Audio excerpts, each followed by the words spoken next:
প্রথমবার।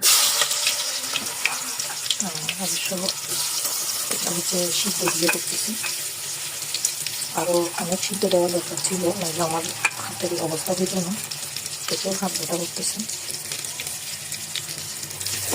ভালোভাবে সিদ্ধ না দিলে যে এটা এত কষ্ট হবে সেটা বুঝতে পারিনি।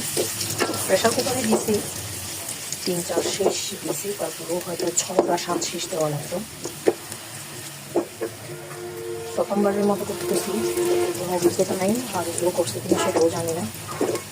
আমি তো পুয়া দিয়ে কাঁঠাল বিচিকে সবাই খাই, কিন্তু এভাবে প্রথম খাওয়া হয়নি। তো মাথায় আসলো যে এটাকে সিদ্ধ দিয়ে আলু ভর্তার মতো কেন ভর্তা করে খাবো না, তাই এভাবে করা।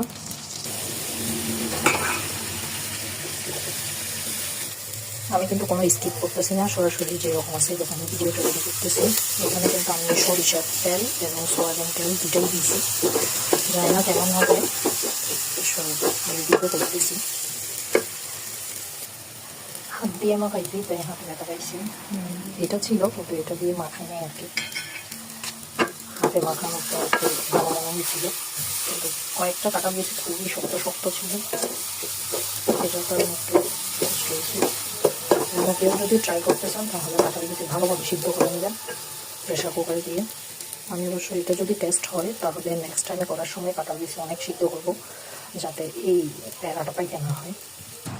দারুণ হয়েছে, কিন্তু এগুলো দিয়ে এখন গরম গরম ভাত খাবো।